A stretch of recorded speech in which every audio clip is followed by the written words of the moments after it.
तर्जुमान पाक अफवाज ने भारतीय आर्मी चीफ के बयान पर सख्त रद्द-ए-अमल देते हुए कहा है कि भारतीय आर्मी चीफ का पाकिस्तान को दहशतगर्दी का मरकज करार देना हकाइक के मनाफी है।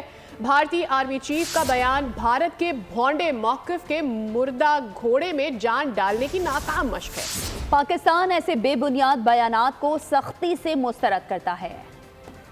भारतीय आर्मी चीफ की हर्जा सराई, गैर जिम्मेदाराना गुफ्तगू पर पाक फौज का सख्त रद्द अमल। उपेंद्रा द्विवेदी के बेबुनियाद इल्जामात पर मुंह तोड़ जवाब दे दिया।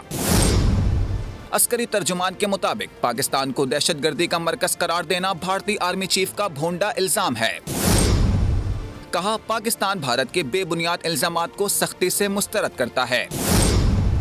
तर्जुमान के मुताबिक भारतीय आर्मी चीफ के बयानात सियासी मकासद के तहत हैं, जो कश्मीरी अवाम के हक़ खुदरादियत को दबाने की नाकाम कोशिश है। वाज़ेह किया, भारत में अक़लियतों पर जुल्म और नफरत अंगेज बयानिए आलमी बिरादरी समेत सब पर आया है। भारत ऐसे प्रोपेगेंडो से कश्मीरियों के अज़्म को कमजोर नहीं कर सकता। तर्जुमान ने मजीद कहा, भारतीय फौजी अफसर पाकिस्तान में दहशतगर्दी करते हुए रंगे हाथों गिरफ्तार हुए। मकबूजा कश्मीर में भारतीय फौज के इक़दामात इंसानी हुकूक की खुली खिलाफ वर्जी हैं। भारत में मुसलमानों के खिलाफ नस्ल कुशी के मंसूबे आलमी बिरादरी के सामने बेनकाब हो चुके हैं। सब्सक्राइब करें और बेल दबाएं ताकि कोई खबर रह न जाए।